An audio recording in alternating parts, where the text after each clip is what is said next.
think for an investor, the very first and the most important one is rule number one, don't lose money, and rule number two, don't forget rule number one.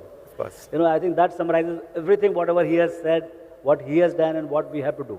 Yes. I mean, if you come to the markets, don't lose money ever. Yeah. Have a strategy or have selection process whereby, or pay the purchase price. I mean, one is the buying the stock, like buy right, set right. It's basically the same thing. Yes. That you buy the right stock at right price, and just you have to sit through. So I think though it looks very catchy, but there's a lot of wisdom in that particular saying.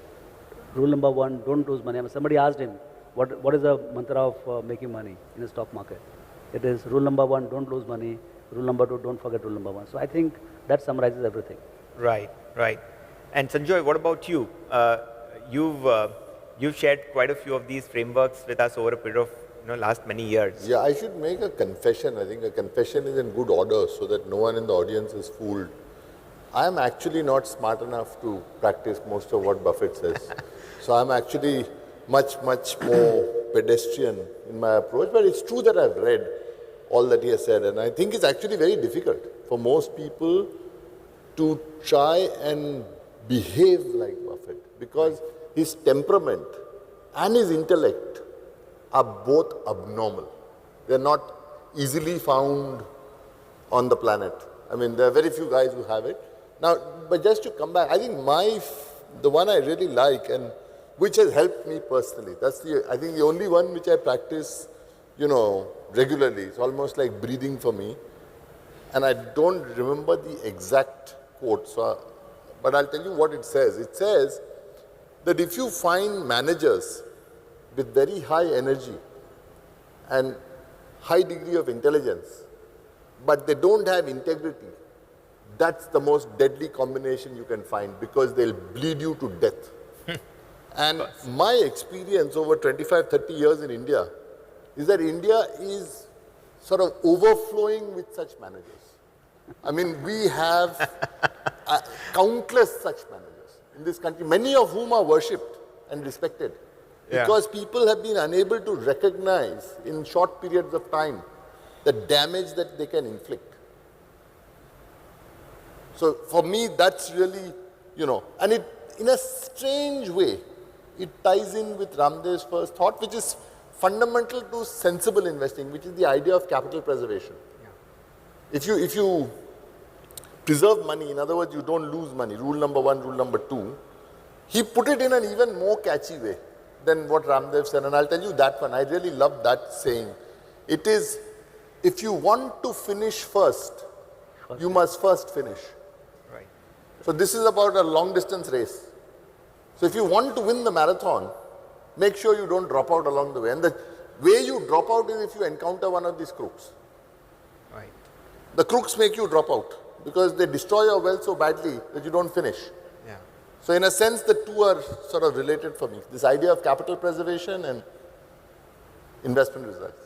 Fantastic. Durjesh Bhai, do you want to share your favorite investment framework? Yeah, as Sanjoy mentioned, the most important thing is that one needs to understand that although he is telling us a lot of things to do, most of us will find it difficult to follow. And one of the things that I feel is most difficult to follow is the kind of focus he talks about. He talks about only 20 stocks in a lifetime. Lifetime. Yeah.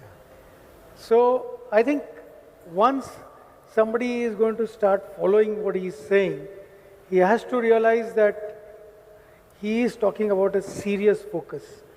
Whether you do 20 stocks or you do a little more than that. But to me, it looks like with that in mind, you obviously have to keep a focus on your purchases. Okay. Okay.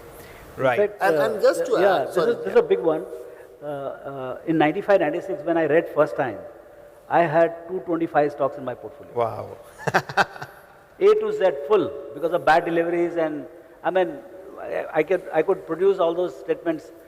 I mean, you get tired after the first page, So there was no, it was not possible to manage this there was no management, and there was no, you didn't know what was your return and how well you are doing and all. very first year after reading this, I understood the power of focus somewhere in 95, 96, and we brought it down 1 year. And that time, this NSE came with the trading. So if you sell 100 shares, your 100 shares will go delivery. It will be that it will deleted. So that was the gift at that point of time. We cleaned up, and from 225 we came to 16 shares. And that very year, the portfolio doubled. Market didn't double, but we doubled. You know, so that focus has a huge power, because you can take care of only 15, 16 stocks. I've interviewed so many guys. I asked them how many stocks, your 60 stocks. I said, write the names. They can't go beyond 12, 13. No, I think just if I may explain what Durgesh said, it's absolutely true, and I think one of the most important things. But in simple terms, I'll tell you why what Durgesh said is so powerful and so difficult as well. See, in investing, the more decisions you make, the greater the likelihood you will make a mistake. So if you cut the number of decisions you have to make, and the decisions that you make are after really deep thought, you're improving your odds and you're setting yourself up for less of a chance of being wrong. The second thing which is related to what Durgesh said, if you buy only 20 stocks in a lifetime, your selling problems also get resolved. Most people don't recognize the corollaries of what Durgesh said. But these are two very important corollaries. Because investing is, if you're right 55% of the time, I mean, you're like Raamdeo Agarwal. You know, it's very difficult to be right 55% of the time. Most people are blessed if they are right 51.5% of the time. And then you have guys like me who are at 48, 49. So then, you know, that really makes life tough. Because the other 51 you're getting wrong. So the importance of this relates to cutting down the number of times you put your head on the chopping block. That's why this is so powerful. Sure.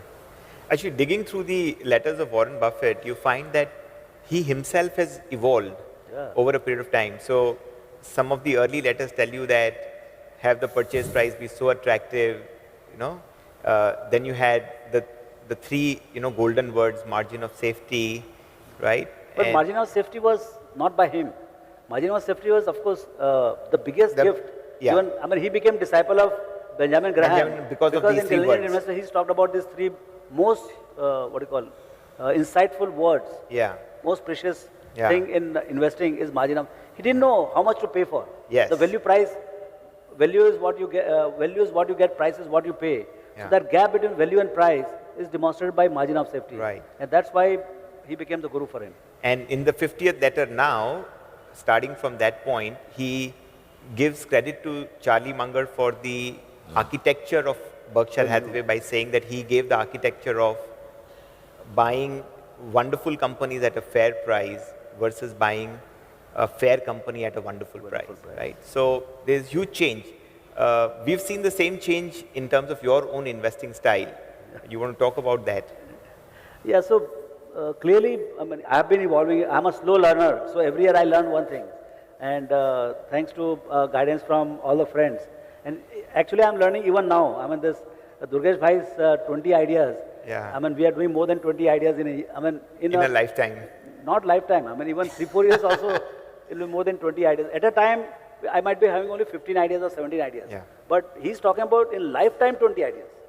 I mean, bulk of the money will be made. In fact, even Buffett, I think 65-70% of his public market money is made out of some 8-10 ideas. I mean, I think not even 8-10, 5-6 ideas. If you remove, I think his return ratios will be very, very mediocre, probably below the benchmark.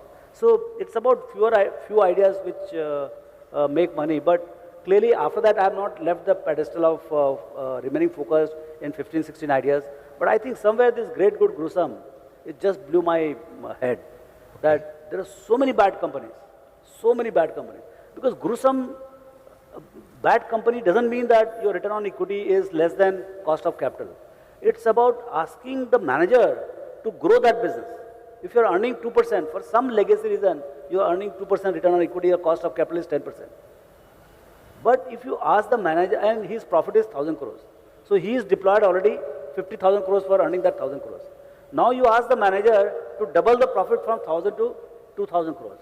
How many thousands of crores you need? You need another 50,000 crores to earn that 1,000 crores. So that becomes the bottomless pit for the, bad companies. And my sense is, lot of established industrial houses, those who are successful because they hit upon one good business or one good company, they have diversified or they are still spending money onto a lot of gruesome businesses. And they are not under compulsion to continue with that. But probably there is no banker or there is no employee or CFO who has guts to go and tell them that, boss, you are into gruesome business, run away from here. So I think we see a lot of these irrational things, and even with the big names, investors also stuck with that. So I have decided to kind of stay on the quality land, and that is I think post 2007 clearly that I just knowingly at least I don't want to go a low quality lane. So that has been a huge learning because of this great good gruesome framework which is there in 2007 letters.